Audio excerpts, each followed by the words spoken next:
The rain was a relentless curtain drumming against the windshield of my car as I sat frozen in the driveway of my childhood home.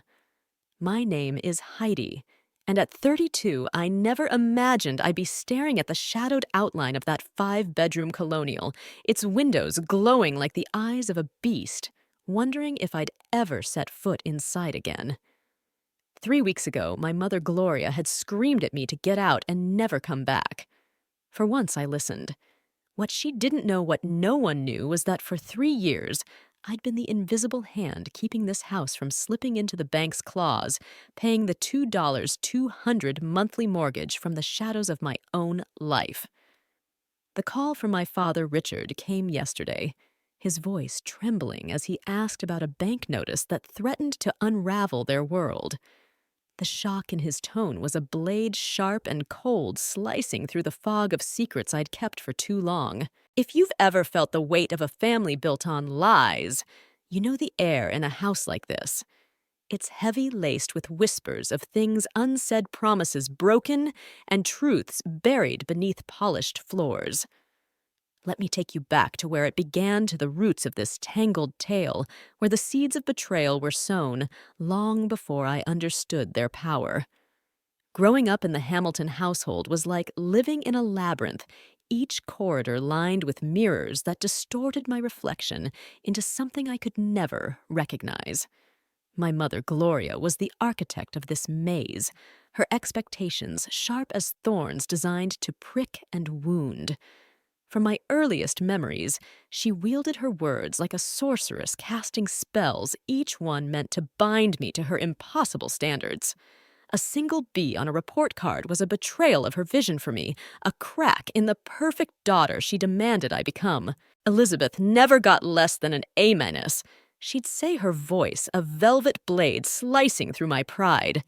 Elizabeth, my older sister, was her golden child, the one who escaped the labyrinth early, leaving me to navigate its twists alone. My father, Richard, was the ghost in this haunted house, a man who drifted through our lives with a quiet sorrow. He was the peacemaker slipping into my room after one of Gloria's storms to whisper assurances that everything would be okay. But his promises were fragile like paper boats on a turbulent sea, never strong enough to withstand her tempests. He'd smooth things over, bandage the wounds, but he never dared confront the source of the chaos. I clung to his kindness like a lifeline, but even as a child, I sensed the truth. He was as trapped as I was bound by a vow he could never break. Our family was a constellation of 5 souls, each orbiting the dark star of Gloria's will. There was my older brother, Justin, 36, who fled to college at 18 and rarely looked back, as if the house held ghosts he couldn't face. Elizabeth, 34, followed 2 years later, her absence leaving me as the last sentinel in a war I didn't choose. At 32, I was the youngest, the one who bore the full weight of Gloria's evolving disappointments. Every achievement was measured against an invisible, ever-shifting standard, a riddle I could never solve. My choice of friends, my clothes, my dreams, all were battlegrounds where Gloria's voice reigned supreme. That Olivia girl seems shallow, she'd sneer after meeting a friend, her eyes narrowing as if she could see through their souls. And those jeans, they make you look heavier than you are. Her words were spells, weaving a tapestry of doubt that clung to me like a second skin. The house itself was a monument to Gloria's pride, a 5-bedroom colonial in an upscale Boston suburb, its manicured lawn and designer furniture a testament to her dominion. She hadn't worked a day since marrying my father, a regional sales manager for a pharmaceutical company, whose steady income funded her vision of perfection. The kitchen, remodeled with granite countertops and stainless steel appliances, was her throne room, where she ruled with a sharp tongue and a sharper gaze. My old bedroom, frozen in time with lavender walls and academic trophies, was a shrine to a version of me that never existed, the daughter Gloria wanted, not the one she got. But there was a secret buried in the heart of this house, one I discovered only by chance. 3 years ago, I stumbled upon a truth that changed everything. Late one night, during a rare visit home, I found my father at the kitchen table.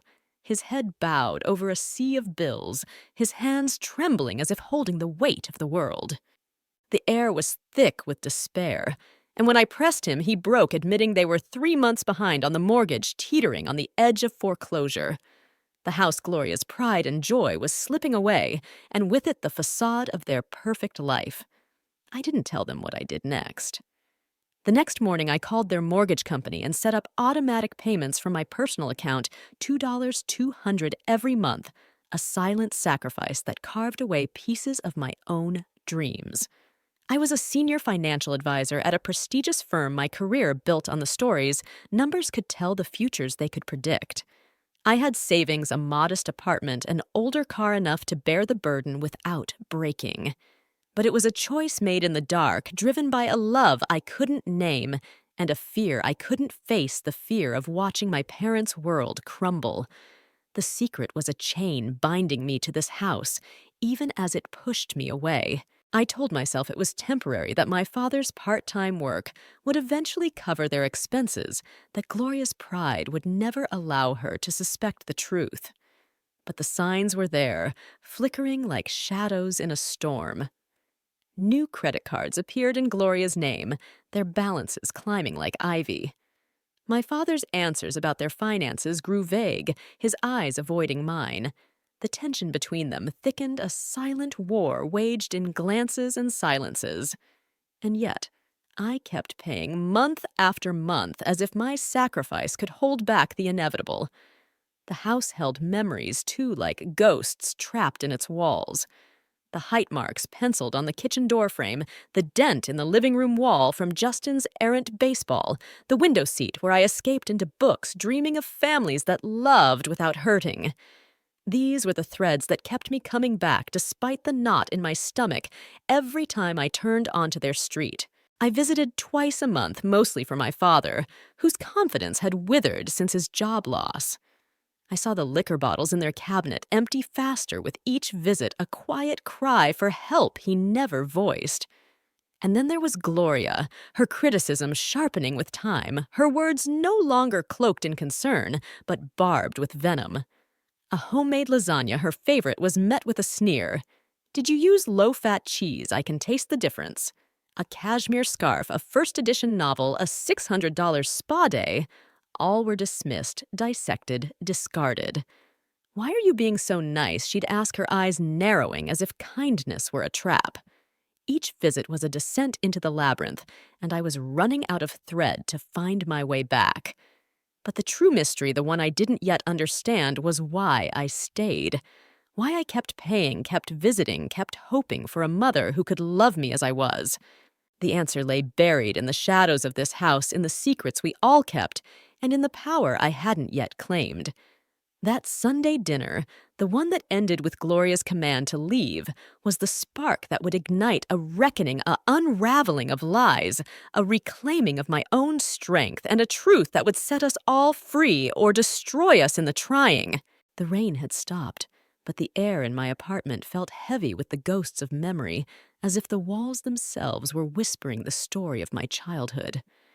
I sat on my couch, a glass of wine untouched in my hand, staring at the flickering shadows cast by a single candle. My name is Heidi, and at 32, I was still unraveling the threads of a past that had shaped me into both a warrior and a prisoner. The labyrinth of the Hamilton household, with its mirrored walls and hidden traps, was where I learned to navigate pain, to hide my strength, and to carry secrets that would one day set me free or burn everything to ash. As a child, I believed our house held magic, the kind that could transform dreams into reality. The 5-bedroom colonial in that upscale Boston suburb was a castle to my young eyes, its polished floors gleaming like a sorcerer's mirror, its manicured lawn a moat keeping the world at bay. But the magic was a lie, a spell woven by my mother Gloria, whose voice could summon storms or silence hearts. She was no ordinary mother. She was a queen of shadows, her expectations a labyrinthine curse that twisted my every step. From my earliest memories, I was her apprentice, molded to fit a vision only she could see, a vision where failure was treason. and I was always the traitor. My first memory of her judgment came at 6, when I brought home a drawing from school, a vibrant scribble of a family under a rainbow. I held it up with pride, expecting her smile, but her eyes narrowed, dissecting the paper as if it were a map to my flaws. Elizabeth's drawings always had cleaner lines. She said, her voice a blade wrapped in silk. Why didn't you try harder? Elizabeth, my sister, 2 years older, was the standard. I could never meet her perfection, a specter that haunted every corner of our home. My brother Justin, 4 years my senior, was the first to escape slipping away to college at 18, his absence leaving a void that Gloria filled with sharper scrutiny of me. The house was her domain, a stage where she played the role of flawless matriarch. Every room was curated, from the mahogany dining table, where we sat for tense meals, to the kitchen with its granite countertops, a shrine to her control. But beneath the surface, there were cracks, whispers of a past. She never spoke of a career in real estate she'd abandoned for marriage, a sacrifice she wore like a crown of thorns. I didn't know then that her criticism was a mirror of her own regrets, a spell cast to keep her pain at bay. All I knew was the weight of her gaze, the way it stripped me bare, leaving me to gather the pieces of myself in secret. School was my sanctuary, a place where numbers became my allies. I discovered finance in high school, the way equations could weave stories, predict futures, offer control in a world that felt like chaos. But when I told Gloria I wanted to study finance, her laughter was a cold wind extinguishing my spark. Women aren't taken seriously in that field. She said, her eyes glinting with something I couldn't name, disdain, perhaps, or fear. You should choose something practical like nursing, something safe. Safe. The word was a cage, and I refused to step inside.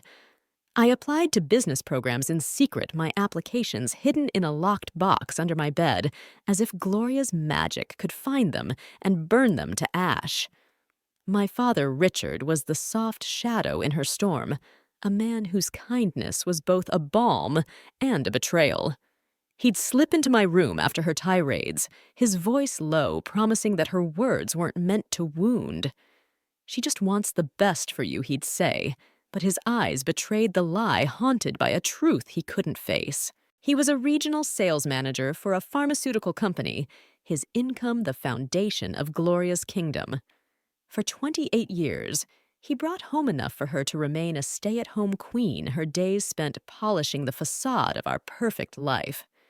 But his role as peacemaker was a fragile spell, one that could never hold against her wrath. The comparisons were relentless, a chorus of inadequacy that followed me through childhood. A report card with 5 A's and 1 B was a failure in Gloria's eyes, the B a spotlight on my shortcomings. What happened here? She'd ask, her voice dripping with disappointment. Did you not study enough? Elizabeth never brought home anything less than an A-. My friends were another battlefield. That Olivia girl seems shallow, she'd say, after meeting a new friend, her tone laced with a venom I didn't understand. And those jeans make you look heavier than you are. The comments began when I was 12, carving grooves in my soul that deepened with every year. By the time I was a teenager, I moved through the house like a ghost, careful not to disturb the delicate balance of Gloria's expectations. But there was a mystery in her cruelty, a shadow I couldn't yet see. Sometimes late at night, I'd hear her in the study speaking in hushed tones to my father, her voice trembling with something that wasn't anger, grief, perhaps, or regret. Once I crept to the door and caught fragments of a conversation about a deal gone wrong, a client lost, a dream abandoned. I could have been something she whispered, and the rawness in her voice was a crack in her armor, a glimpse of a woman I didn't know. But by morning the crack was sealed, and she was Gloria again, her eyes sharp, her words sharper. I carried her judgments like stones, each one heavier than the last, but I refused to break. At Cornell University, I studied finance with a hunger that bordered on obsession, graduating with honors, despite Gloria's insistence that I should have aimed for Harvard. Not quite good enough, she said at my graduation, her smile a mask that hid her disappointment. I landed a job at a prestigious financial management firm, climbing to senior financial advisor by 28, my clients trusting me with their futures, my bosses praising my insight. But at family gatherings, Gloria reduced my career to a footnote. "This is Heidi," she'd say, her voice flat. "She works with money," as if my life's work was a child's game unworthy of her stage. The house held memories that weren't all pain-fleeting moments when the labyrinth seemed to open. The window seat in the front room where I'd lose myself in books, dreaming of worlds where families loved without conditions. The height marks on the kitchen doorframe, a quiet testament to years of growth. The dent in the living room wall from Justin's baseball, a relic of a time when laughter still echoed. These were the threads that tethered me to the house, even as Gloria's spells tightened around me. But there was another thread, one I didn't see until much later, a thread of power woven into my defiance, my refusal to bend completely to her will. The mystery deepened as I grew older, hints of something hidden in Gloria's past. A locked drawer in her study which she guarded like a secret vault. A photograph I found once tucked behind a book showing a younger Gloria in a sharp blazer, shaking hands with a man in a suit, her smile radiant but unfamiliar. When I asked about it, her face darkened and the photo vanished the next day. You don't need to know everything she snapped, but her eyes held a flicker of fear, as if I'd stumbled too close to a truth she couldn't face. My father, too, carried secrets, though his were quieter, buried in the lines of his face. His job loss at 59, a restructuring that stripped him of his title and pride, was the first crack in the facade of our family's stability. I didn't know then how deep the cracks ran, how they would lead me to a choice that would bind me to this house in ways I couldn't imagine. But as a child, I only knew the weight of Gloria's expectations, the way they pressed against my chest, stealing my breath. I learned to move silently, to hide my dreams, to carry my strength like a hidden blade. The labyrinth was not just the house, it was Gloria's heart, and I was trapped inside it. But even then, I felt a spark within me, a power waiting to be claimed. I didn't know its name, didn't know it would one day lead me to unravel the secrets of this family, to confront the shadows, and to step into the light of my own truth. The journey was just beginning, and the house with its whispered mysteries and buried truths was waiting to reveal its final secrets. The night was a shroud heavy with secrets. As I sat in my modest apartment, the glow of my laptop casting flickering shadows across the walls. My name is Heidi, and at 32, I was a keeper of truths no one else in the Hamilton household dared to face. 3 years ago, I stumbled into a hidden chamber of our family's labyrinth, a place where the illusion of Gloria's perfect kingdom crumbled, and I became the silent guardian of a house that had never truly been my home. The $2,200 monthly mortgage payments I made in secret were my offering to a family bound by unspoken vows and buried lies. But the weight of that sacrifice was growing heavier, and the shadows of the past were stirring, whispering of a reckoning I couldn't yet see. The Hamilton house, that 5-bedroom colonial in a pristine Boston suburb, was more than bricks and mortar. It was Gloria's spell, a monument to her control, its manicured lawn and designer furniture, a mirror of her unyielding pride. My father, Richard, had been the architect of its stability, his steady income as a pharmaceutical sales manager funding Gloria's vision for 28 years. She was the queen who never worked her days spent polishing the facade of perfection, her nights weaving expectations that choked us all. But 3 years ago, the spell began to unravel, and I found myself standing at the edge of a chasm, staring into the truth of their fragility. It was a late-night visit, one of those reluctant pilgrimages I made to keep the fragile threads of family intact. The house was quiet, too quiet, as if it held its breath waiting for me to uncover its secrets. I found my father in the kitchen alone at the mahogany table, where we'd endured countless tense dinners. The air was thick with despair, and he sat hunched over a sea of bills, his hands trembling as if they held the weight of a collapsing empire. His eyes, once bright with the confidence of a man who commanded sales meetings, were dull, haunted by a truth he couldn't voice. "Dad," I whispered, my voice a thread in the silence. "What's wrong?" He looked up startled, as if I'd caught him in a forbidden ritual. For a moment, he tried to summon his peacemaker's smile, but it crumbled under the weight of reality. "We're in trouble." "Heidi," he said, his voice barely above a whisper. 3 months behind on the mortgage. The bank's threatening foreclosure. I don't know how to fix this."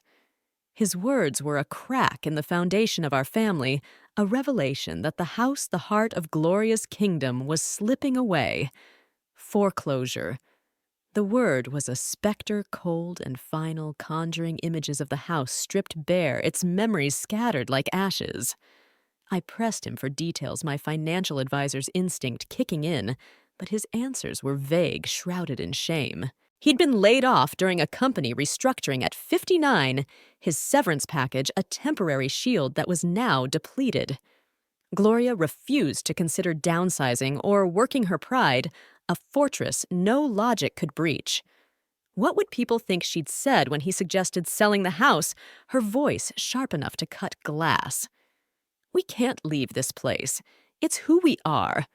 But who they were was a lie, and my father was drowning in it, too ashamed to admit he was stocking shelves at a hardware store, a shadow of the man he'd been. That night, as I lay in my old bedroom, the lavender walls closing in like a tomb, I felt the house's pulse, a low, thrumming warning that something was wrong, something deeper than unpaid bills. The dent in the living room wall, the height marks on the kitchen doorframe, the window seat where I'd once dreamed, they were all relics of a life I'd loved, but they were tainted now, bound to a family that couldn't see me. I couldn't let the house fall, not because of Gloria's pride, but because of my father, the man who'd taught me to ride a bike, who'd slipped me extra allowance for books, who'd been my anchor in her storms. I loved him, even if that love was a chain. The next morning, I made a choice that would haunt me, a decision born in the dark. I called the mortgage company, my voice steady, as I set up automatic payments from my personal account, $2,200 every month, a silent vow to hold the house together. It was a significant chunk of my income, a sacrifice that meant keeping my apartment small, my car old, my life modest, despite my success as a senior financial advisor. I could afford it, but only just, and the cost was more than money. It was pieces of my own future carved away to preserve a past that wasn't mine. I didn't tell them. I couldn't. Gloria's pride would turn my help into an insult, and my father's shame would break him further. So I became the invisible hand, the unseen force keeping their kingdom afloat. The house itself seemed to know my secret, its walls watching me with silent judgment every time I visited. The kitchen, with its granite countertops and stainless steel appliances, gleamed like a stage set for Gloria's performance. But I saw the cracks beneath new credit cards in her name, their balances climbing like vines strangling a tree. My father's evasions grew thicker, his answers about their finances slipping into vague assurances that his part-time work was covering things. I pretended to believe him, but the truth was a shadow growing larger with each passing month. The liquor bottles in their cabinet emptied faster, a quiet cry for help he thought I couldn't hear. And Gloria's criticism sharpened her words, no longer veiled as concern, but laced with a venom I couldn't fathom. There was a mystery in their unraveling, a puzzle I couldn't yet solve. Late one night, during another visit, I wandered into the study, drawn by a strange pull, as if the house itself was whispering. Gloria's desk held a locked drawer, its key hidden somewhere I'd never found. I'd seen her open it once, her hands trembling as she pulled out a stack of papers, her face pale as if she'd seen a ghost. Not for your eyes, she'd snapped when she caught me watching, her voice a warning that sent me retreating. But the memory lingered, a thread of intrigue that tugged at my curiosity. What was she hiding? A debt, a betrayal, a piece of her past she'd buried to become the queen of this house. The answer felt close, yet just out of reach, like a word on the tip of my tongue. My visits were a ritual twice a month, each one a descent into the labyrinth. I came for my father, whose confidence had withered like a plant starved of light. I saw it in the way he flinched when Gloria's voice rose, the way he disappeared into the garage to escape her storms. But I saw it in myself, too, the knot in my stomach as I turned onto their street, the way my breath caught when I crossed the threshold. The house was a living thing, its memories both a comfort and a curse. The window seat where I'd read the height marks on the door frame, the dent in the wall, they were anchors. But they were also chains binding me to a family that didn't know how to love me. The sacrifice was my own spell, a secret I cast to keep the house standing, but it was draining me. Each payment was a piece of my freedom, a brick in a wall I hadn't chosen to build. I told myself it was temporary, that my father would find better work, that Gloria would soften, that the house would become a home again. But the signs were there, flickering like candlelight in a storm. The new credit cards, the evasive answers, the growing tension between my parents. It was all a prelude to something darker, something I couldn't yet name. My best friend Sophia saw it before I did. "You're carrying them, Heidi," she said one night over wine, her eyes sharp with concern. "But what happens when you can't anymore?" I didn't have an answer, not then. The labyrinth was tightening its walls, closing in, and I was still searching for the thread that would lead me out.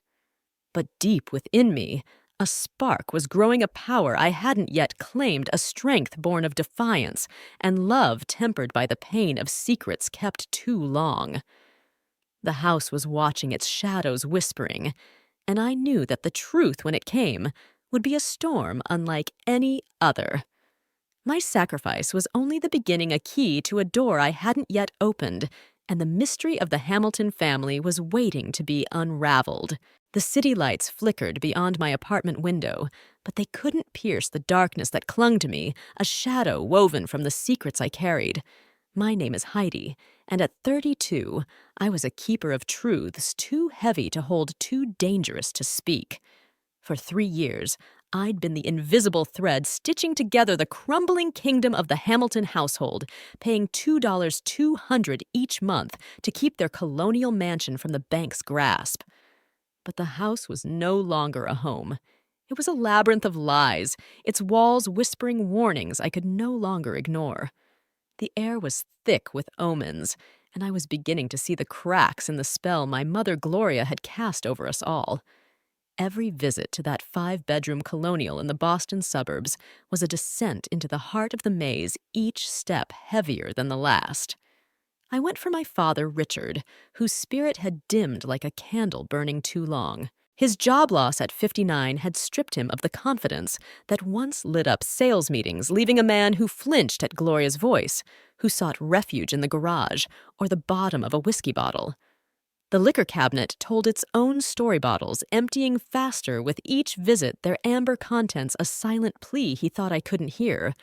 But I heard everything, the creak of the house, the weight of unspoken truths, the pulse of a mystery I was only beginning to unravel. Gloria's criticism had grown sharper, her words no longer cloaked in the guise of maternal concern, but bared like fangs. Each visit was a gauntlet, her judgment striking with precision. I brought homemade lasagna one evening, her favorite, its scent filling the kitchen like an offering to a fickle goddess. She took one bite, her lips curling as if tasting poison.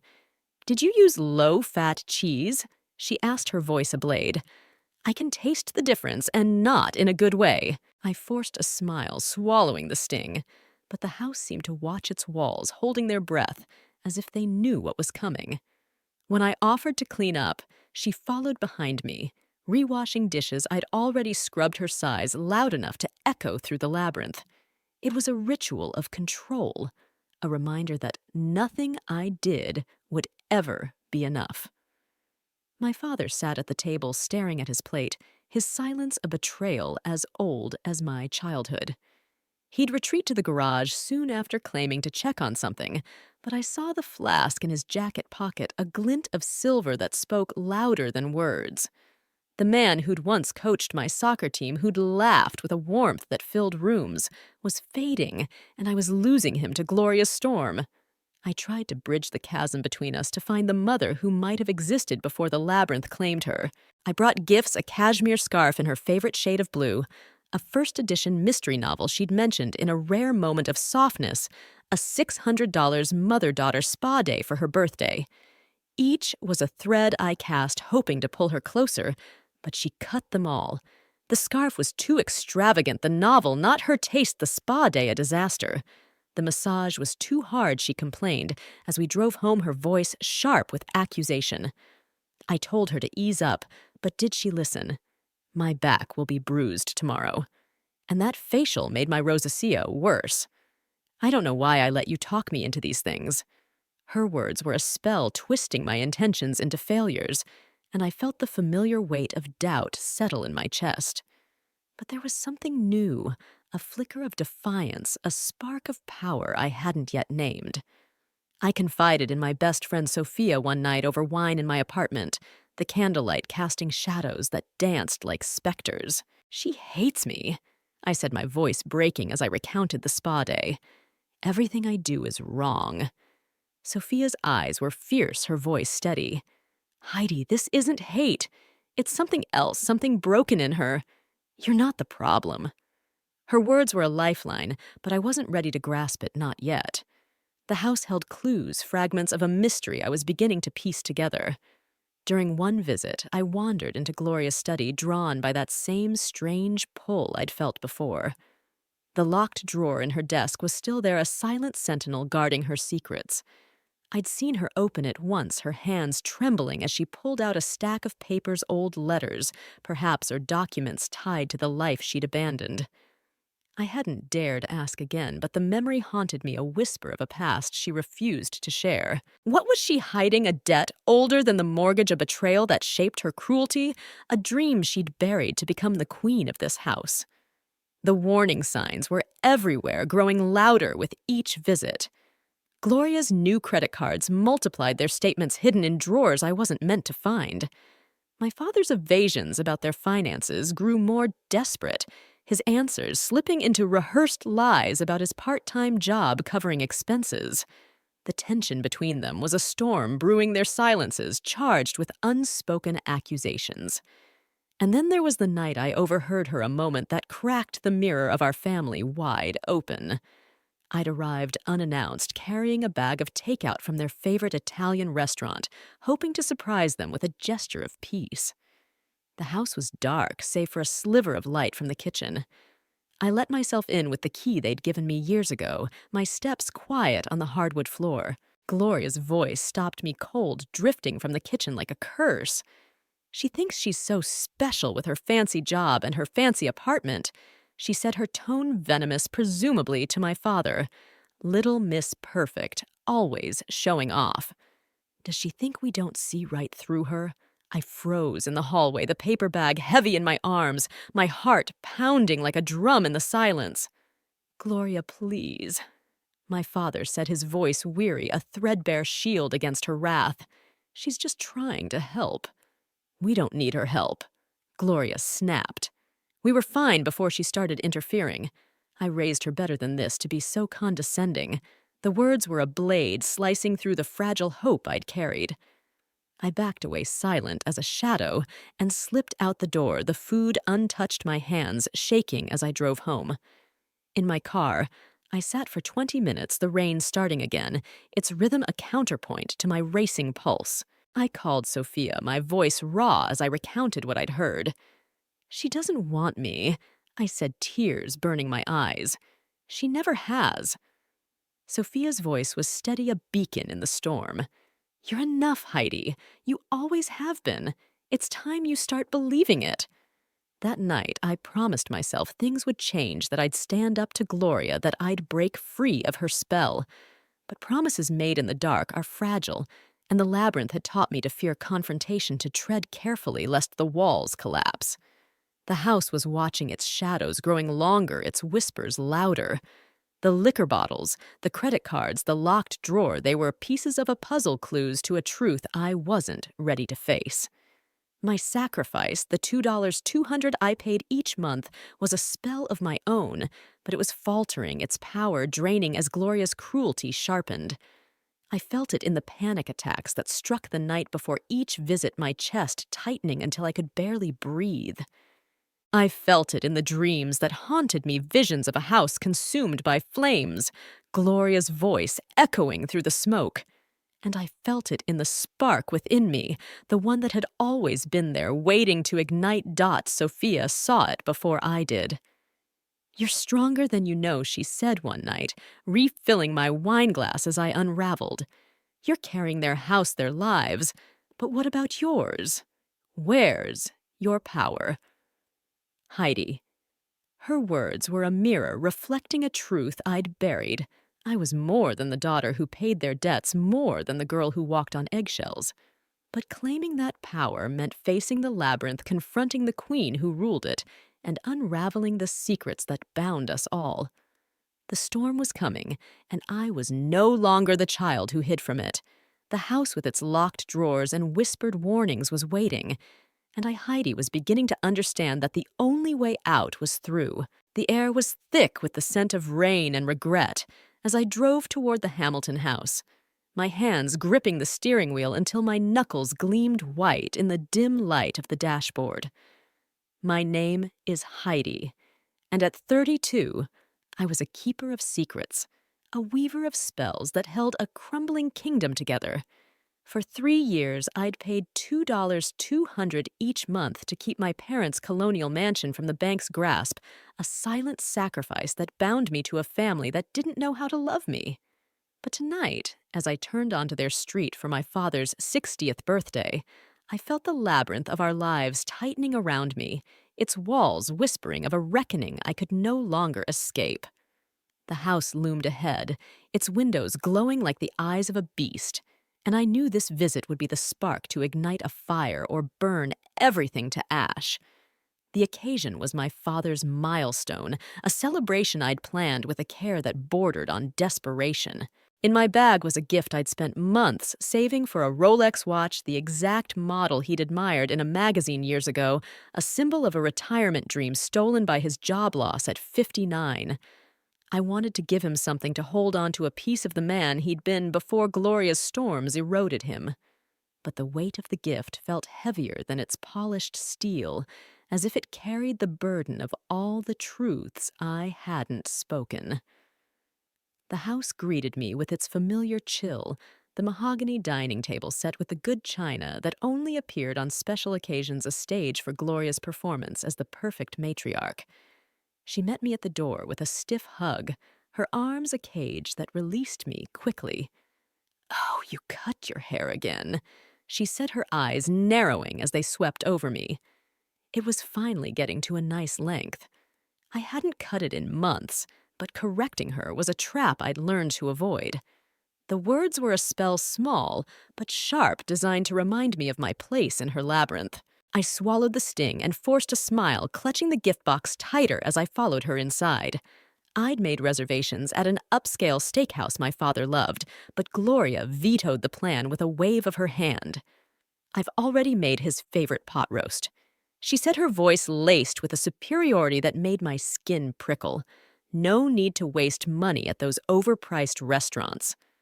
The decision was final, a decree from the queen, and I nodded, knowing resistance would only sharpen her claws. We sat at the dining table, the air heavy with the scent of rosemary and unspoken tension. My father drank 4 glasses of wine, his laughter fading with each sip, his eyes fixed on his plate as if it held answers he couldn't find. The conversation was a minefield, every topic circling back to Gloria's complaints about the neighbors, the garden, the world that dared to exist beyond her control. When the time came for gifts, I handed over the blue box, my heart pounding as if presenting an offering to a fickle deity. My father opened it slowly, his fingers trembling, and when he saw the Rolex, his face lit up with a joy I hadn't seen in years, surprise, delight, disbelief. "Heidi, I can't accept this," he stammered, turning the watch over in his hands, its silver catching the light like a star. "It's too much. Of course you can, I insisted, my voice soft but firm. You deserve it, Dad. Happy birthday. For a moment, the labyrinth seemed to open a glimpse of the father who'd once been my anchor. But Gloria's face was a storm cloud, her eyes narrowing to slits. How much did that cost? She asked, her voice sharp enough to cut through the warmth. My father tried to intervene, his tone pleading. Gloria, please. Must be nice to have so much disposable income. She continued, ignoring him, her words dripping with venom. Meanwhile, we're counting pennies for groceries. The accusation was a lie, a blade aimed at my heart, and I felt the spark within me flare, a power I'd kept buried too long. The room grew smaller, the walls closing in, and I knew this was the moment, the breaking point where the labyrinth would either trap me forever or set me free. The evening unraveled from there, threads of tension snapping one by one. My father tried to smooth things over his voice, a fragile bridge, but Gloria's anger was a flood washing it away. I escaped to my old bedroom, the lavender walls a time capsule of pain, and texted Sophia, remind me why I do this to myself. Her reply was immediate, a beacon in the dark. Because you love your dad. Hang in there. Call if you need me. I lay on the bed, staring at the ceiling, the house's pulse thrumming in my ears, a warning that the storm was far from over. The next morning, I woke early, the house cloaked in an unnatural silence. I crept downstairs to make coffee, the kitchen's granite countertops gleaming like a frozen lake. As the machine hummed, I heard voices drifting from the study across the hall, the door ajar like an invitation to a forbidden truth.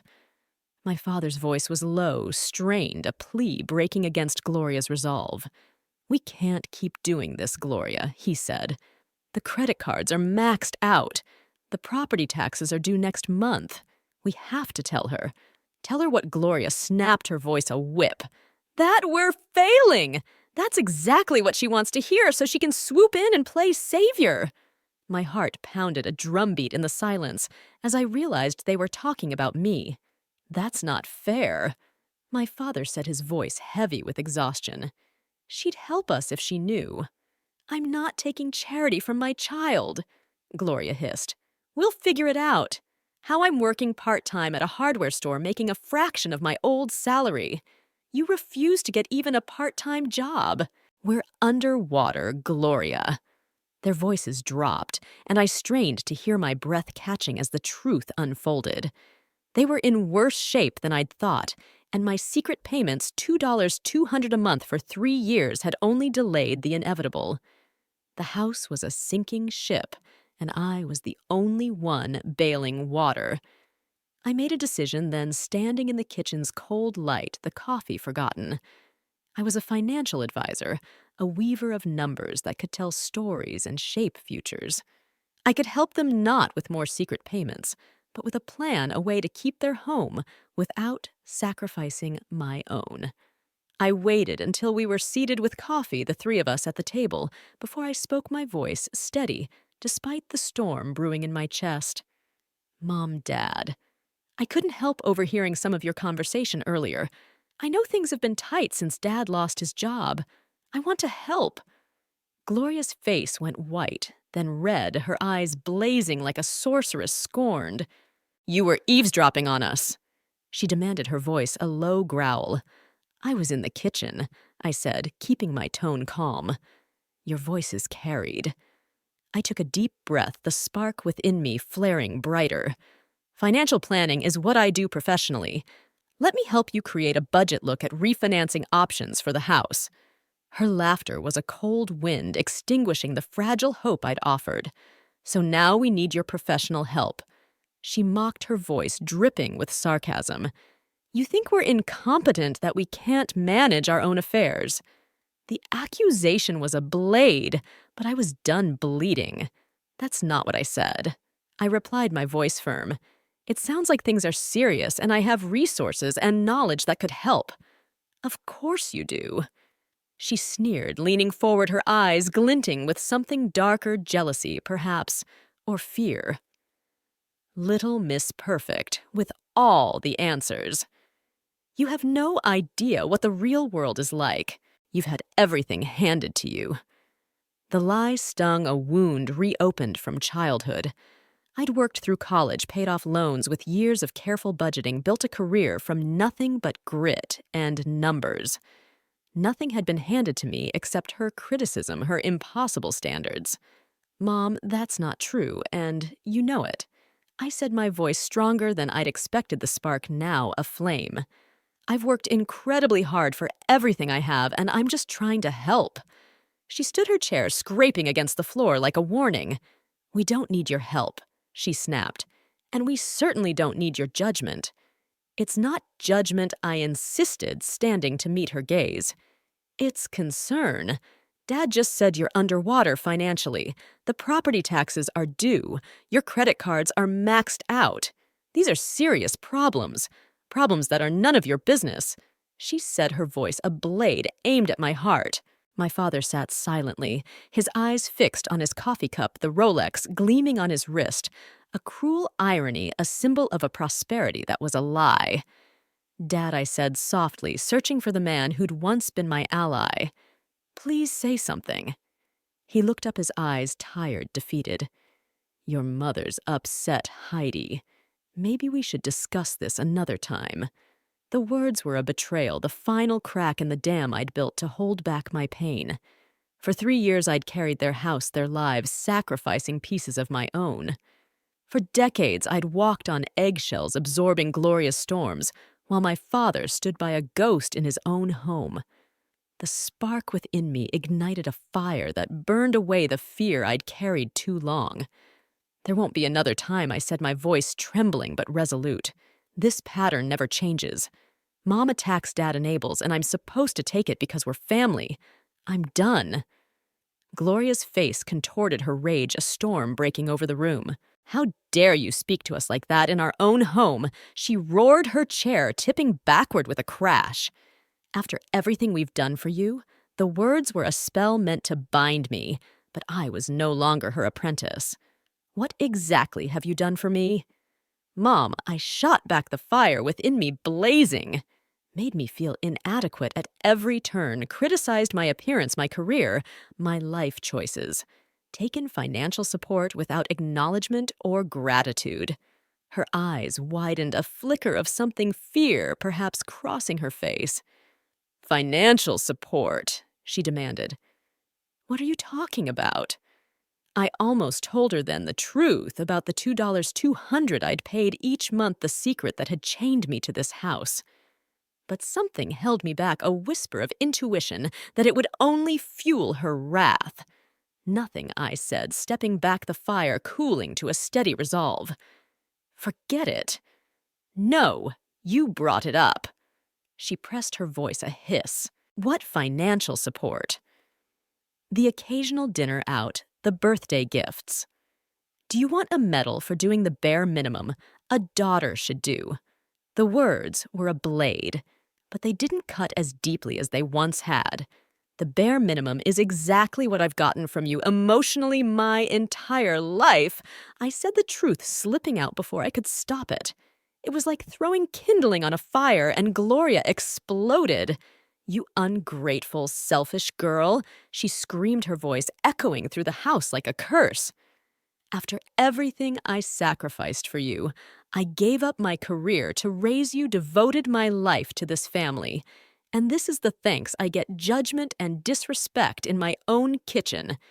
She listed my failures, a litany of every moment I'd disappointed her, every flaw she'd carved into my soul. But something had changed. Her words, once spells that bound me, were now just noise, desperate, hollow, the lashing out of a woman trapped in her own labyrinth. I'm not doing this anymore, I said quietly, standing taller, the fire within me a beacon. I'm going to pack my bag and go home. Running away as usual, she sneered, her eyes blazing. Can't handle the truth.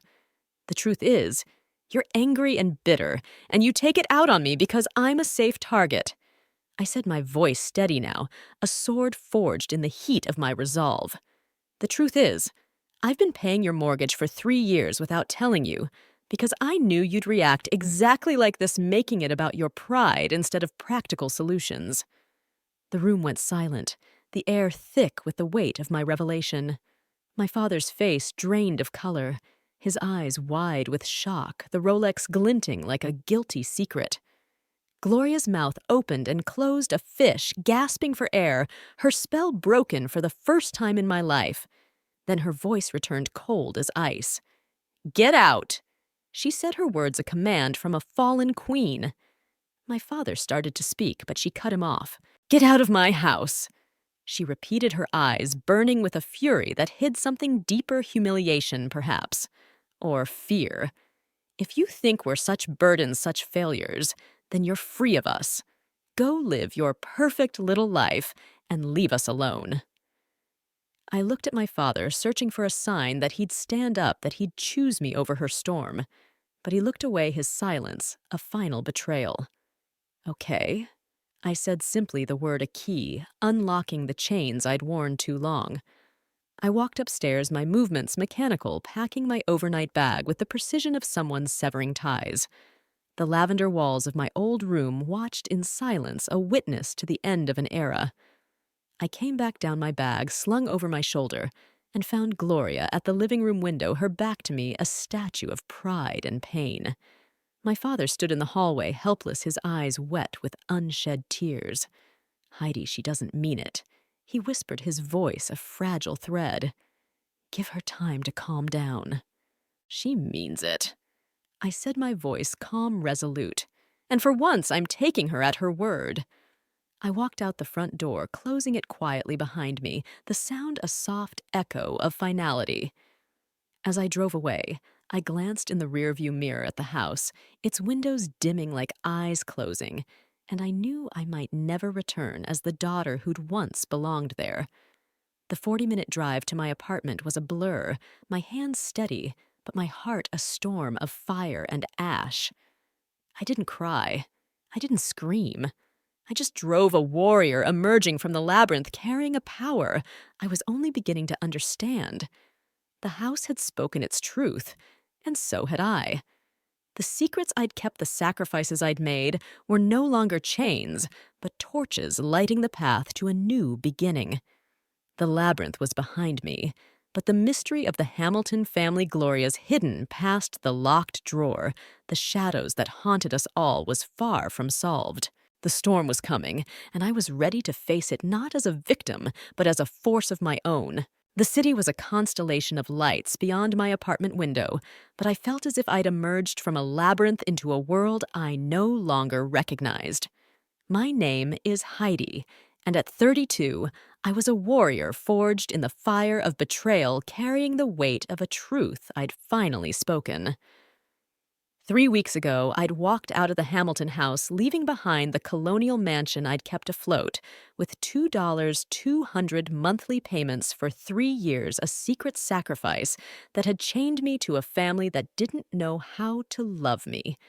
My mother, Gloria, had cast me out, her command to get out and never come back, a spell meant to bind me to guilt.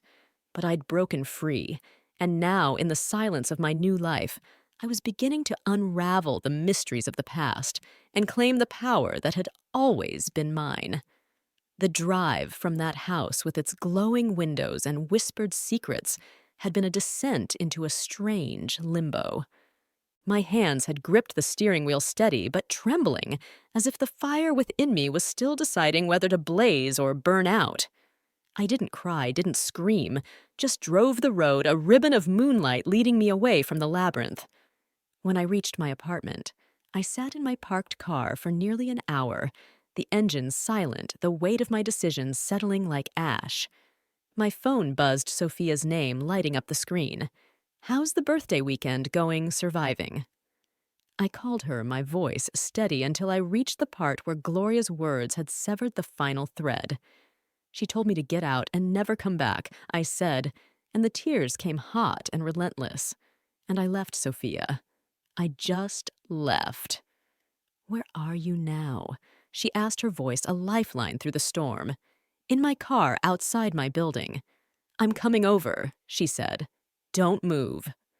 20 minutes later, she arrived a bottle of wine and a deli bag in hand, her presence a ward against the darkness. She slid into the passenger seat, took one look at my tear-streaked face, and pulled me into a hug. First hug, then food, then wine. Then we figure this out. She said, her voice firm but warm. That night, I slept on her sofa, the weight of the house's shadows too heavy to face alone. The next day was Sunday, and she called in sick to work on Monday, staying with me as I pieced myself back together. By Tuesday, I returned to my job at the financial management firm, my professional mask firmly in place, but inside I was unraveling. My clients saw the polished senior advisor, but my mind was a labyrinth of its own, replaying Gloria's words, my father's silence, the moment I'd revealed the mortgage payments. My father called several times that first week, his voicemails vague pleading. "Please call me back, Heidi. We need to talk."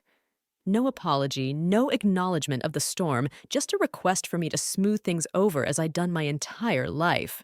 There were no calls from Gloria, her silence, a spell of its own, heavy with pride and rage. The house's hold on me lingered, its mysteries unresolved.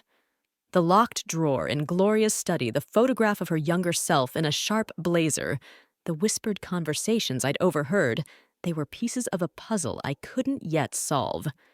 What was she hiding? A debt older than the mortgage, a betrayal that shaped her cruelty, a dream she'd buried to become the queen of that colonial. The questions haunted me, but I was done chasing shadows. I needed to forge a new path, one where I wasn't the keeper of their secrets, but the architect of my own destiny. 10 days after the blow-up, I met with a colleague, Diane, a financial advisor whose sharp mind matched her compassion. Sitting in her office, surrounded by charts and numbers that told stories of stability, I confessed the truth. For 3 years, I'd paid $79,200 to keep my parents' house from foreclosure money that could have built my own future, a home, a retirement, a life free of their chains. Diane's eyes softened, but her voice was firm. "Legally, you have no obligation to continue those payments," she said. "The mortgage is in their names. You're not a co-signer. You've been making a gift, Heidi, but it's not your responsibility." What happens if I stop? I asked, my voice barely above a whisper, as if speaking the question aloud would summon the house's wrath. "They'll receive notices of non-payment," she said. "If they can't make the payments themselves, foreclosure proceedings could begin, but that's not your burden to carry." Her words were a key, unlocking a door I'd kept closed too long. I stopped the automatic payments that day, the decision both terrifying and liberating, like cutting a cord that had tethered me to a sinking ship. The spark within me flared brighter, a flame of defiance that whispered of freedom. With the payments gone, I could breathe again, the weight of $200 a month lifted from my shoulders. I began searching for a new home, a sanctuary of my own, where no one could cast me out. 2 weeks after the confrontation, I put a deposit on a sunlit 2-bedroom condo in a converted Victorian, its bay windows and hardwood floors, a canvas for a life I could shape. It was mine, a fortress where I was the queen, where the shadows of the Hamilton house couldn't reach. I painted the walls, colors Gloria would have despised, deep teal in the living room, sunny yellow in the kitchen, each stroke a declaration of independence. But freedom came with a price, a guilt that lingered like a ghost. The thought of my parents losing their home, the one I'd fought to save, tightened my chest, threatening to pull me back into the labyrinth. That's when I sought out Dr. Martinez, a therapist who specialized in family trauma, a guide through the shadows I couldn't face alone. Our first session was a revelation, her office, a quiet haven where the house's whispers couldn't reach. "What you're describing sounds like a lifetime of emotional abuse," she said after I recounted my childhood and the recent storm. "Your mother exhibits narcissistic tendencies, and your father is an enabler, allowing her to target you while he retreats. But she's not always terrible." I protested, clinging to fragments of memory, rare moments, when Gloria laughed when she shared stories of her childhood dreams. Dr. Martinez's eyes were kind but unflinching. "That's part of the cycle," she said. The moments of affection keep you hoping, keep you coming back. But has the dynamic ever truly changed? I shook my head, the truth, a weight I could no longer deny. The good moments were lulls between storms, not signs of healing. The house with its locked drawers and hidden truths had been a stage for Gloria's control, and I'd played my role too long. Through therapy, I began to see the patterns woven into my life, how Gloria created crises to pull me back when I dared to step away, how she undermined my confidence before every milestone, how she pitted us against each other to maintain her reign. The mortgage payments, my secret spell, were part of the cycle, a way of enabling their denial while sacrificing my own future. Your intention was love, Dr. Martinez said during our third session, her voice a steady anchor. But keeping it secret allowed them to avoid reality. True help would have been working with them openly, not carrying their burden alone. The realization was a blade cutting through the guilt that had chained me. I wasn't wrong to help, but I'd been wrong to hide it, to let their pride dictate my silence. The panic attacks that had plagued me before visits began to fade, the nightmares of Gloria's voice dissolving into the quiet of my new home. I adopted a cat, a dignified orange tabby named Leo, whose purring presence grounded me, a reminder that I could build a life of warmth and peace. I stopped checking my phone for my father's calls, stopped waiting for Gloria's apology. The spark within me was now a steady flame, burning away the shadows of the past. Sophia was my mirror, reflecting the strength I was beginning to claim. "You're not just surviving," she said one evening as we sat on my balcony, the city lights a backdrop to our wine-soaked truths. "You're becoming who you were always meant to be." Her words were a spell of their own, weaving courage into my heart. I was no longer the daughter who paid their debts, who walked on eggshells, who lived in the shadow of Gloria's labyrinth. I was Heidi, a woman forging her own path, a warrior claiming her power. But the house's mysteries lingered, a whisper in the back of my mind. The locked drawer, the photograph of Gloria in her blazer, the conversations I'd overheard, they were threads I hadn't yet pulled, secrets that might explain the Queen's cruelty.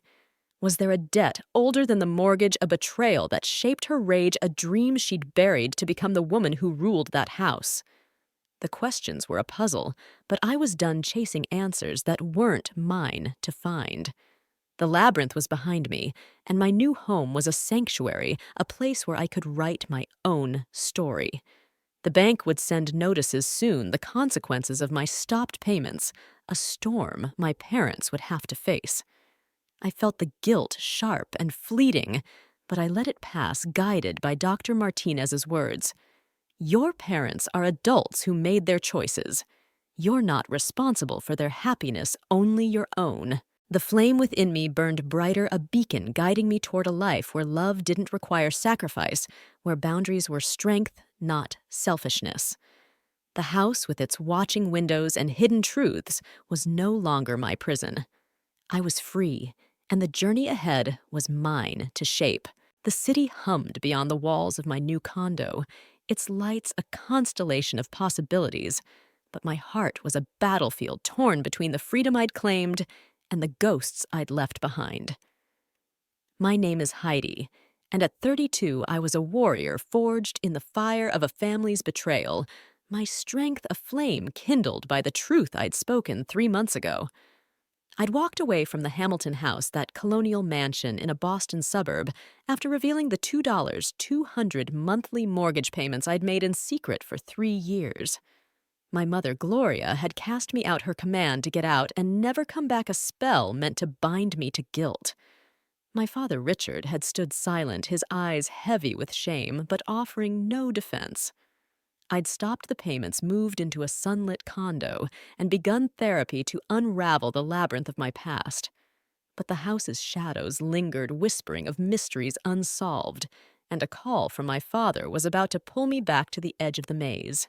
The voicemail came on a crisp autumn morning, the kind where the air smells of leaves and new beginnings. I was sipping coffee on my balcony. Leo the cat curled beside me when my phone buzzed. My father's voice was strained, a threadbare echo of the man who'd once been my anchor. Heidi, it's Dad. I need to talk to you. The bank sent a notice. We're behind on the mortgage again. Please call me back. The words were a summons, a tug at the chains I thought I'd broken. My first instinct was to delete the message to protect the sanctuary I'd built, but the flame within me flickered not with guilt, but with a resolve to face the past on my terms. I called him back that evening, my voice steady despite the storm stirring in my chest. "Dad, what's going on?" I asked, keeping my tone neutral, a shield against his pleas. He hesitated, his words faltering like a man stepping onto thin ice. "The bank's threatening foreclosure," he said. "We missed 3 payments. I didn't know it was you paying before. I thought we were managing." His ignorance was a wound, but not a surprise. Gloria's pride had always been a fortress, and he'd been her silent sentinel. "Can we meet?" he asked, his voice breaking. "Just you and me. There's a coffee shop near your place, Brewed Awakening on Tremont. Tomorrow at noon." I agreed, not out of duty, but curiosity. The house's mysteries, the locked drawer in Gloria's study, the photograph of her younger self in a sharp blazer, the whispered conversations I'd overheard still haunted me. Was this meeting a chance to unravel them, or another trap in the labyrinth I prepared myself, guided by Dr. Martinez's words from therapy? "You can love them, Heidi, but you don't owe them your peace." I dressed carefully the next day, a tailored blazer and jeans that felt like armor, my hair pulled back to reveal a face no longer shadowed by doubt. The flame within me burned steady, a beacon to guide me through whatever lay ahead. Brewed Awakening was a cozy haven, its walls lined with bookshelves, the scent of espresso and cinnamon a ward against the chill outside. I arrived early, claiming a corner table by a window, the city's pulse a reminder of the life I'd built. My father walked in at noon. His shoulders stooped, the Rolex I'd given him for his 60th birthday, glinting on his wrist, a bittersweet reminder of a moment before the storm. He looked older, his gray hair thinning, his eyes carrying a weight I hadn't seen before. He ordered a black coffee, his hands trembling as he sat across from me. And for a moment, we were just a father and daughter, not prisoners of a fractured kingdom. "Heidi," he began, his voice low. "I'm so sorry for what happened at the house. I should have said something, done something. I didn't know you were paying the mortgage." His words were a crack in the facade, but they weren't enough, not yet. "Why didn't you ask where the money was coming from?" I said, my voice calm, but sharp, a blade honed by months of therapy. "You knew you weren't making the payments. Did you think it was magic?" He flinched, his eyes dropping to his coffee. I was ashamed, he admitted. "After I lost my job, I couldn't face it. Your mother said we'd figure it out, and I let myself believe her." His confession was a thread pulling me closer to the truth, but not close enough. "What's in Mom's study?" I asked, the question slipping out before I could stop it, fueled by the mystery that had haunted me. "The locked drawer. What's she hiding?" His face paled, a flicker of fear crossing his eyes, and I knew I'd struck something buried. "It's just old papers," he said quickly, too quickly. "Nothing important." But his hands tightened around his cup, betraying the lie. The drawer, the photograph, the whispers, they were pieces of a puzzle, and my father was guarding them even now. Before I could press further, the bell above the door chimed, and Gloria walked in. My heart stopped, the air thickening with the weight of her presence. She was a vision of control. Her coat tailored her hair perfect, but her eyes were stormy, a queen stepping onto a battlefield she hadn't chosen. "Richard, you didn't tell me she'd be here." She said, her voice a low growl, but my father's face told me he'd planned this. "You both need to talk," he said, his voice trembling but resolute. "I can't keep being the go-between." Gloria sat, her movements sharp, her eyes locking onto mine like a predator sizing up prey. The coffee shop seemed to shrink, its warmth fading as the labyrinth closed in around us. So she began, her voice cold as winter. "You've decided to abandon us, to let the bank take our home. After everything we've done for you." Her words were a spell meant to pull me back into her maze, but I was no longer her apprentice. The flame within me burned brighter a shield against her venom. "I didn't abandon you," I said, my voice steady a sword forged in the fire of my truth. "I carried your home for 3 years, Mom.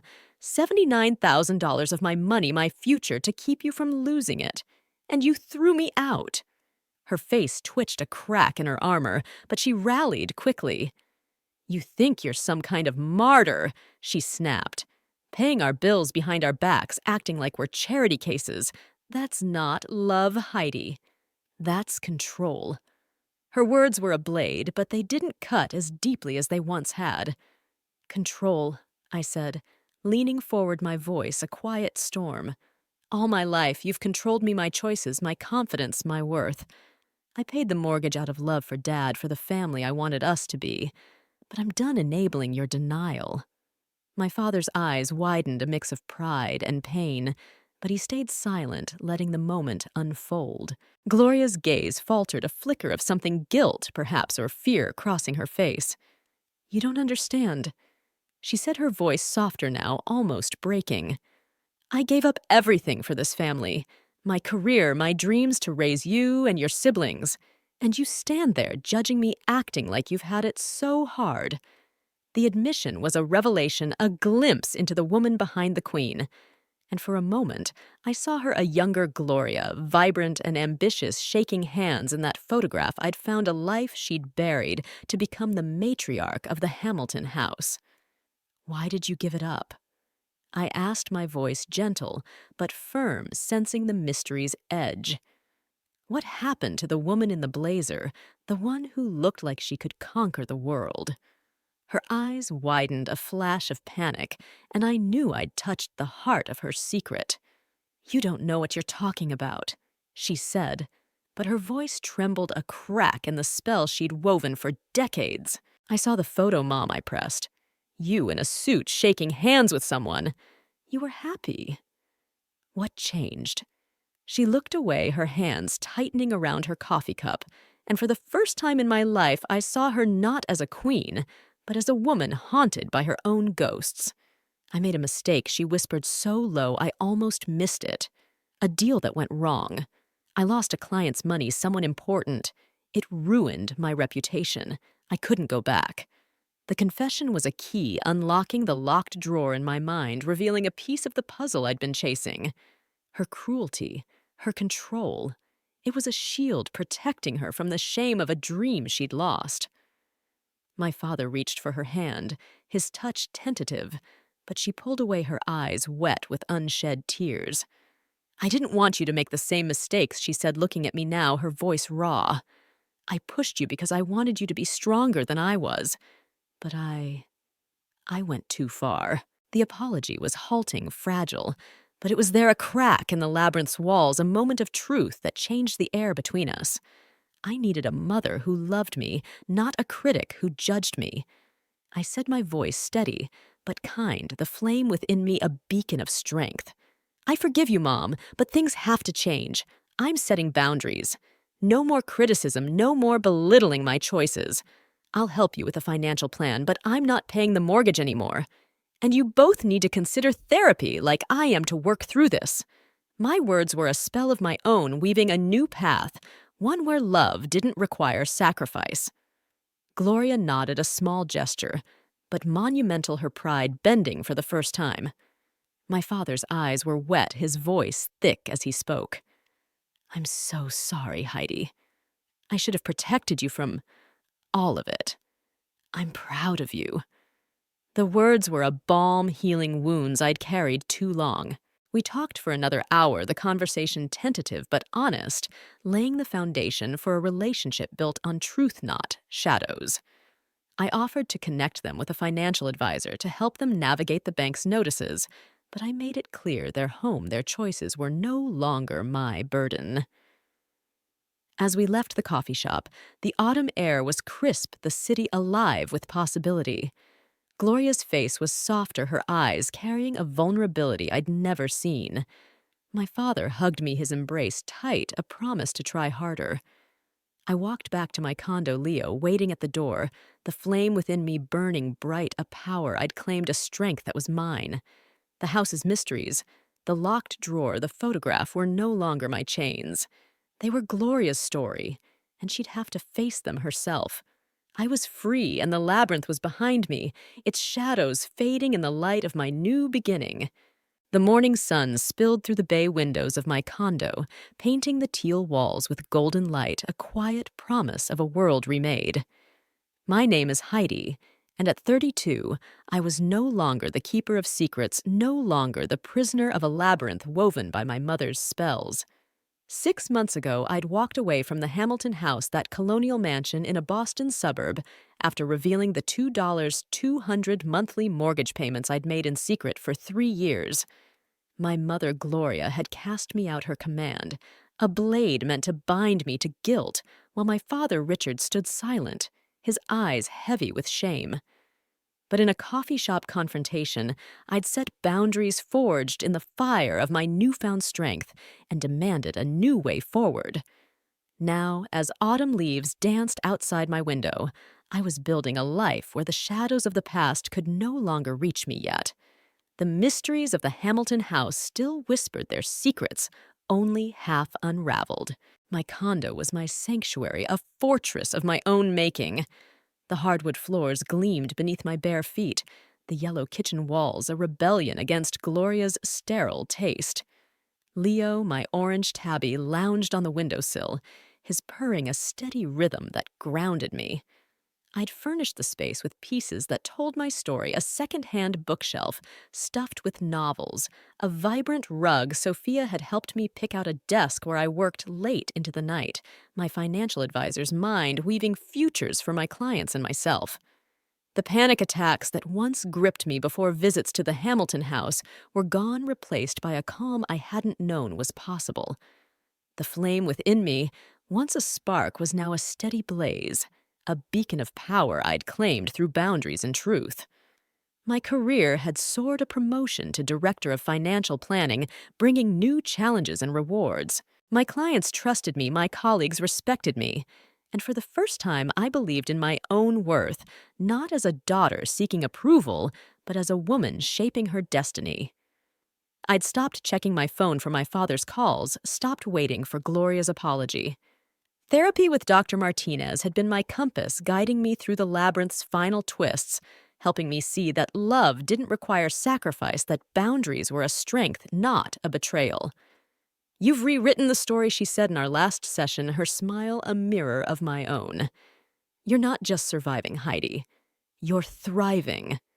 But the Hamilton house hadn't released its hold entirely. The mysteries I'd glimpsed, the locked drawer in Gloria's study, the photograph of her younger self in a sharp blazer, the whispered conversations about a deal gone wrong, lingered like ghosts. I'd learned in the coffee shop that Gloria's cruelty stemmed from a failed real estate deal, a mistake that had cost her reputation and dreams, but there were still pieces, missing threads I hadn't pulled. I'd chosen to let them lie, to focus on my own path, but the house's pulse still echoed in my dreams, a reminder that some secrets were waiting to be claimed.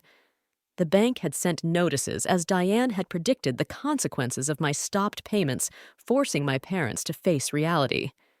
My father called a month after our coffee shop meeting, his voice steadier, a hint of the man he'd been before the labyrinth consumed him. "We're selling the house." He said the words heavy but resolute. "It's too big, too expensive. We found a smaller place, a condo in Quincy. Your mother's gone back to work." The news was a shock, a crack in the foundation of Gloria's kingdom.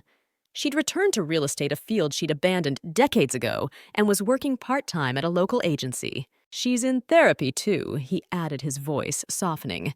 "It's helping."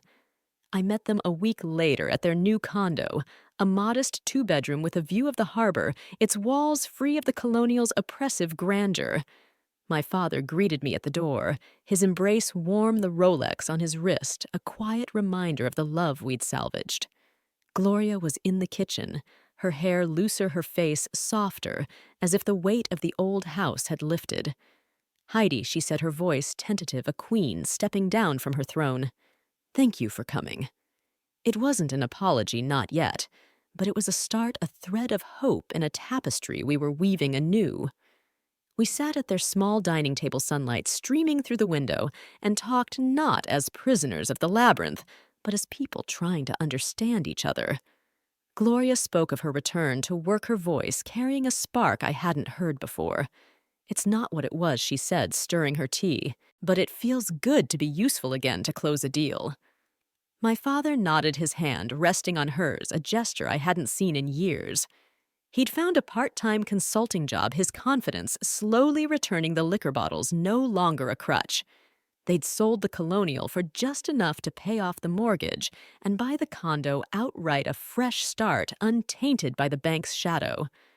The conversation turned to the past, and I asked about the photograph, the one I'd seen years ago, Gloria, in a blazer, shaking hands, radiant with ambition. Her eyes clouded, but she didn't deflect. That was me at 28, she said, her voice low. I was on track to be a top agent working with high-profile clients.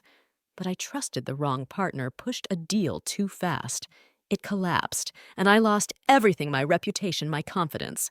I ran from it, married your father, and built a life where I could control everything. But I took it out on you, Heidi. I saw your strength, your success, and it reminded me of what I'd lost. Her words were a key unlocking the final mystery of the Hamilton house. The locked drawer, the whispered conversations, they were relics of a woman who'd buried her shame to become a queen, her cruelty a shield against her own pain. I'm sorry, she said, her voice breaking the apology I'd never thought I'd hear. I was wrong to make you feel less than you are. My father squeezed her hand, his eyes wet, and I felt the flame within me soften, not dimming, but warming, a light that could heal as well as guide. I forgive you. I said, my voice steady, the words a spell of release. But we move forward differently now. No more criticism, no more expectations I can't meet. We build something honest. They nodded, a silent vow, and for the first time I saw them not as captors of the labyrinth, but as people who'd been trapped in their own way. We talked for hours, the conversation lighter as it turned to mundane things, their new neighbors, my promotion, Leo's antics. When I left the harbor, sparkled under the setting sun, a mirror of the peace I carried within me. Back at my condo, I stood on the balcony, Leo weaving between my legs the city's lights, a canvas of hope. The Hamilton house was gone. Its shadows lifted, its mysteries resolved. Gloria's therapy was helping her unravel her own past, my father's work, giving him purpose, and our relationship was growing tentative, but real, built on respect and truth. I'd found my power not in sacrificing for others, but in choosing myself, my home, my career, my heart. The nightmares had stopped, replaced by dreams of open fields, of a woman running free under a starlit sky. The flame within me was no longer a weapon, but a hearth warming the life I'd built. Sophia joined me that evening, a bottle of wine in hand, her laughter filling the condo, as we toasted to new beginnings. You're a force, Heidi, she said, her eyes bright. You didn't just escape the labyrinth, you burned it down and built something better. As the stars emerged, I felt the weight of the past dissolve, the house's whispers silenced at last. I was Heidi, a warrior, a weaver of my own story, and the world was mine to shape. The mysteries were solved, the betrayals forgiven, and the future was a canvas of light waiting for my colors. The stars glittered above my condo's balcony, a tapestry of light that mirrored the flame within me, now a hearth warming the life I'd built. My name is Heidi, and at 32 I was no longer the prisoner of the Hamilton house's labyrinth, no longer bound by the secrets I'd carried, or the spells my mother Gloria had woven. The colonial mansion with its locked drawers and whispered mysteries was a shadow of the past, its hold broken by the truth I'd spoken and the boundaries I'd set. 6 months ago, I'd walked away, a warrior forged in betrayal's fire, and now standing in the glow of my new beginning, I knew the power of my story could light the way for others. The journey through the labyrinth taught me that love doesn't demand sacrifice, it thrives on truth. Gloria's cruelty, born of her own buried dreams, was a spell I'd broken not with anger, but with forgiveness and boundaries. My father's silence, once a wound, became a bridge to understanding rebuilt with honest words. The house's mysteries, the photograph, the failed deal, were no longer chains, but threads in a tapestry I'd rewoven a story of strength reclaimed. I'd learned that boundaries aren't walls, they're doors opening to relationships rooted in respect, not control. As I stood on my balcony, Leo purring at my feet, the city's pulse, a song of possibility, I felt the weight of my victory. I'd escaped the labyrinth not by running, but by standing tall, my flame a beacon for others lost in their own shadows. To those carrying the burdens of family, of secrets, of expectations that dim your light, I say this: you are enough. Your worth isn't measured by what you give up, but by what you claim your voice, your truth, your power. Set boundaries not to push love away, but to make room for it to grow. Share your story, whether in whispers to a friend or shouts to the world, and let it be a key for someone else's locked door. The stars above were a reminder that even in darkness, light endures. I was Heidi, a weaver of my own destiny, and my story was a spell of hope cast for anyone ready to break free. The labyrinth was behind me, its shadows dissolved, and the future was a canvas of light waiting for my colors.